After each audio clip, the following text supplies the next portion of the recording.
بسم اللہ الرحمن الرحیم۔ السلام علیکم ورحمۃ اللہ وبرکاتہ۔ جی ناظرین، کیا حال ہے؟ ٹھیک ہے، خیریت ہے؟ مزاج گرامی کیسے ہیں؟ کیسا وقت گزر رہا ہے؟ زندگی کے شب و روز اچھے گزر رہے ہیں؟ معمولات دنیا بخوبی سر انجام دے رہے ہیں؟ چلیں، آپ جہاں جہاں سے مجھے سن رہے ہیں اور دیکھ رہے ہیں، اللہ پاک آپ کو اپنے حفظ و امان میں رکھے، آپ کے ماتھے پہ کبھی غم کا شکن نہ آئے، آپ کے ہونٹ ہمیشہ تبسم اور خوشیاں بکھیرتے رہیں، مسکراہٹیں بکھیرتے رہیں۔ ناظرین کرام، بڑے خوش نصیب ہوتے ہیں لوگ وہ جو ہر حال میں اللہ اور اس کے رسول کی رضا کو مقدم رکھتے ہیں۔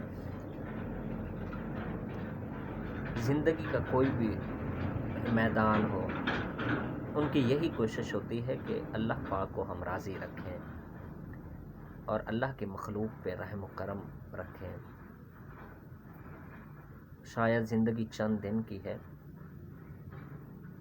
تو یہ تو جیسے تیسے گزر جائے گی، پھر یقین کریں ایسے لوگوں کی جو سوچ رکھتے ہیں، آخرت جو ہے وہ قابل دید ہوگی، بڑی شان و شوکت والی ہوگی، بڑی شاہانہ کروفر والی ہوگی۔ ایسے اللہ والے، اللہ کے نیک بندے ہیں جن کی یہ کوشش ہوتی ہے کہ اللہ پاک راضی ہو جائے، پھر وہ ایسے طور طریقے اپناتے ہیں، ایسے سرگرمیاں کرتے ہیں، چاہے ان کا کوئی بھی میدان ہو، سیاسی ہو، اقتصادی ہو، معاشی ہو، وہ یہی کوشش کرتے ہیں کہ ان میں اعتدال رکھا جائے، انصاف رکھا جائے، منصفانہ مزاجی سے چلیں۔ یقین کریں جو اس سوچ اور نیک نیت کو لے کر چلتے ہیں نا، یقیناً اللہ تعالیٰ ان پہ راضی ہوتے ہیں، اور وہ دوسروں کی نسبت آپ کو حشاش بشاش بھی نظر آئیں گے، بڑے خوش باش نظر آئیں گے، بڑے مطمئن نظر آئیں گے۔ ہارون الرشید تھا نا خلیفہ، اس نے بہلول کو بھیجا۔ شاید میں نے کنفرم نہیں کی، یہ بہلول دنا یہ وہی ہیں جو صوفیاء میں سے ہوئے ہیں، درویشوں میں سے ہوئے ہیں، یہ بہلول کوئی اور تھا؟ یہ بھی عقدہ مجھ سے حل نہ ہو سکا۔ واللہ عالم، خلیفہ ہارون الرشید کا جس سے مکالمہ چل رہا ہے وہ بہلول ہی تھا۔ واللہ عالم وہ والا بہلول یا دوسرے بہلول۔ ان کو بھیجا کہ جاؤ بازار میں نا، قصائی جو ہے ان کے ترازو اور ان کے جو باٹ ہیں، پتھر ہیں جن سے وہ تولتے ہیں، وہ جا کے چیک کرو کہ وہ صحیح کام کر رہے ہیں، صحیح چل رہے ہیں، کوئی اونچ نیچ یا پتھروں کا وزن کم یا ایسا ویسا معاملہ تو نہیں ہے۔ بہلول جب بازار میں پہنچے تو پہلے قصائی سے پوچھا کہ بھئی کیسا وقت جا رہا ہے، کاروبار کیسا جا رہا ہے، مطمئن ہو، کیسی زندگی کے شب و روز گزر رہے ہیں؟ تو اس نے شکوے شکایات کرنا شروع کر دیے۔ اس نے کہا کہ بہت برے حالات ہیں، بہت برا وقت چل رہا ہے، گاہک آتے نہیں ہیں، منافع نہیں ہے، بچت نہیں ہے، چولہے ٹھنڈے پڑ گئے ہیں، پریشان ہے، مصیبت میں ہے، تو دل کرتا ہے کہ اسی اپنی چھری سے میں خودکشی کر لوں۔ بہلول نے سنا تو آگے چلا، دوسرے قصائی سے پوچھا، اس نے کہا کہ بھئی کیسا کاروبار چل رہا ہے؟ تو اس نے کہا کہ اس نے بھی ایسی جواب دی شکوے شکایت والا، اس نے کہا کہ بڑے برے دن ہیں، ذلت کی زندگی بسر کر رہے ہیں، کاروبار نہیں ہے، کچھ بھی نہیں ہے۔ اب جو ہے نا، جب دونوں کی یہی بات ہوئی تو چونکہ سب سے پہلے بہلول نے جا کے ان کے جو پتھر ہیں وہ چیک کیے تھے، ان دونوں کے پتھروں میں ہیرا پھیری تھی، ان دونوں کے پتھروں میں بے ایمانی تھی، ان دونوں کے پتھروں میں جو باٹ تھے، جو گوشت کو تولنے والے، دونوں میں بددیانتی کا عنصر تھا۔ تو جب دونوں کی یہ باتیں سنی تو بہلول خاموش ہو گیا اور سمجھ گیا۔ اب تیسرے قصائی کے پاس گیا، تیسرے قصائی سے جا کے پوچھا کہ ہاں جی بھائی، اس کا پہلے باٹ دیکھا، چیک کیا، اس کا جو پتھر تھا تولنے والا چیک کیا، وہ بالکل ٹھیک تھا، اور وزن کے مطابق تھا یا اس وقت کے قانون کے مطابق تھا، بالکل ٹھیک تھا۔ اس سے پوچھا کہ ہاں جی بھائی کیسا وقت گزر رہا ہے، کیسا کاروبار چل رہا ہے؟ تو اس نے اللہ کریم کا شکر ادا کیا۔ اس نے کہا کہ الحمدللہ بہت اچھا کاروبار چل رہا ہے، ٹھیک ٹھاک منافع ہو رہا ہے، گاہک جو ہے وہ مطمئن ہے، مجھ پہ اعتبار بھی کرتے ہیں، اور جو ہے نا منافع بھی مل رہا ہے اور پیسے بھی ٹھیک دے کے جاتے ہیں، بہت اچھا چل رہا ہے، اولاد بھی نیک ہے، بیوی بھی اچھی ہے، خدمت گزار ہے، بچے بھی تابع فرمان اور فرما بردار ہے۔ تو اس نے چونکہ بار تلاش کر لیا، چیک کر لیا تھا، اس کا جو پتھر تولنے والا، گوشت تولنے والا، وہ بالکل ٹھیک تھا پتھر، وہ سمجھ گیا کہ حقیقت کس میں چھپی ہے، مطمئن کون ہے ان تینوں میں اور کیوں ہے۔ وہ یہ سوالات اور ان کے جوابات سمجھ گیا تھا۔ اب جب واپس آیا تو ہارون الرشید جو تھا وہ اپنی مسند خلافت پہ متمکن تھا اور غصے میں تھا۔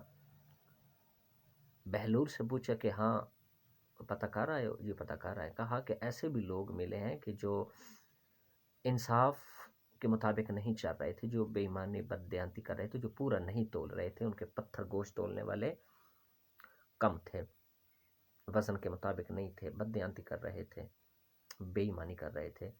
تو غصے سے جو خلیفہ ہارون الرشید تھا وہ چلایا کہ پھر ان کو آپ نے جو ہے نا گرفتار کیوں نہیں کیا، میرے سامنے پیش کیوں نہیں کیا؟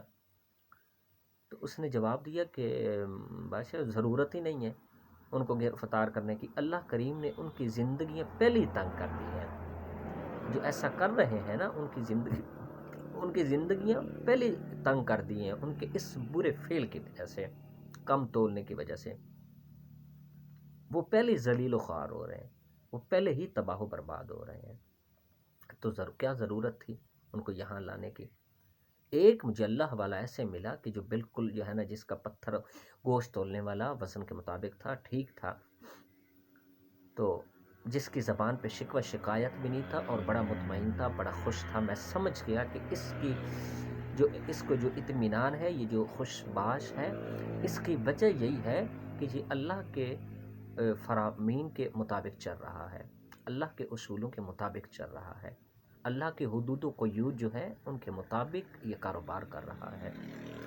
تو اس لیے کہا کہ وہ مطمئن تھا۔ خلیفہ ہارون الرشید نے اسے جو ہے نا بلوا کے مزید تفتیش کی اور اسے انعام و کرام سے بھی نوازا، اسے بڑا خوش ہوا اس بات پہ۔